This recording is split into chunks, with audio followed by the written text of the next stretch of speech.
Saudara, coba kalian bayangkan, kalau Maria yang rendah hati itu melihat orang menyembah patung dirinya, meminta doa kepadanya, mencium kakinya, apakah dia akan bangga? Apakah Katolik Roma menghormati Maria atau justru menghinanya?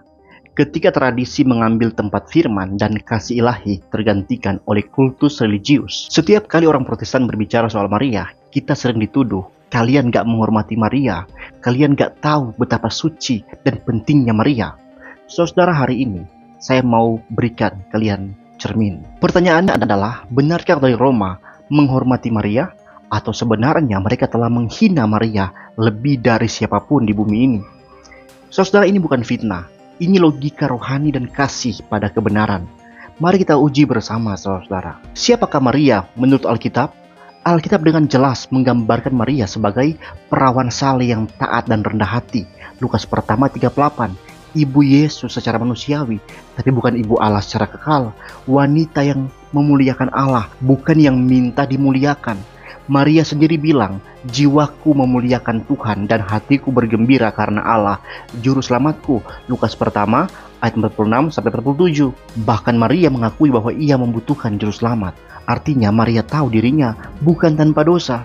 Tapi sekarang coba lihat bagaimana Roma Katolik memperlakukan Maria, saudara-saudara. Yang pertama, Maria itu tak bernoda, kata mereka. Dogma tahun 1854. Maria dikatakan dikandung tanpa dosa asal. Tapi ini berarti Maria tidak butuh Kristus sebagai juru selamat. Jadi Maria disamakan dengan Yesus. Itu penghormatan atau justru perampokan peran Allah? Yang kedua, Maria disebut diangkat ke surga tahun 1950. Maria diangkat ke surga dengan tubuhnya tanpa dasar Alkitab. Mirip pemujaan Dewi Yunani, bukan Ibu Yesus di Bethlehem.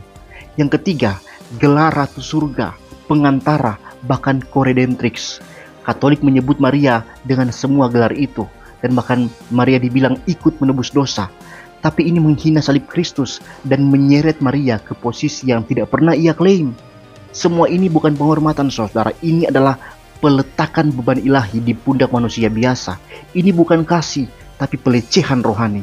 Saudara, coba kalian bayangkan, kalau Maria yang rendah hati itu melihat orang menyembah patung dirinya, meminta doa kepadanya, mencium kakinya, apakah dia akan bangga?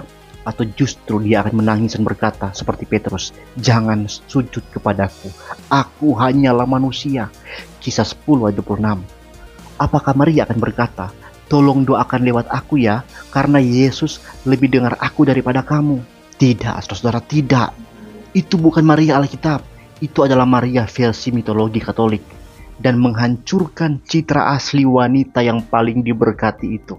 Iblis memang tidak perlu menghapus Maria, cukup menyulapnya. Setan itu licik, saudara.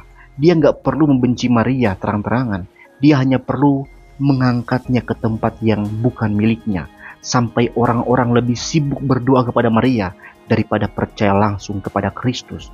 Ini bukan penghormatan, ini bentuk penyembahan berhala yang jelas. Dengan hal itu, Maria itu dihina dengan semua konsep-konsep praktik seperti itu, karena ia telah dijadikan alat saingan terhadap putranya sendiri. Ya, saudara-saudara, kembalilah kepada Alkitab dan mari kita pulihkan Maria di tempat yang seharusnya demi hormatnya dirinya. Kami tidak membenci Maria, kami justru ingin mengembalikan kehormatannya yang sejati sebagai wanita yang rendah hati, Ibu Yesus dalam perencanaan penebusan, teladan iman, tapi bukan objek doa, yang memuliakan putranya, bukan mencuri posisinya. Jika Anda Katolik dan mengasihi Maria, jangan biarkan dia dijadikan berhala oleh saudara-saudara Anda. Hargailah dia sebagaimana Alkitab menghargainya, karena pada akhirnya yang menghormati Maria adalah setia pada firman, bukan yang membuat patung dan menyuap emosi. Back to the Bible.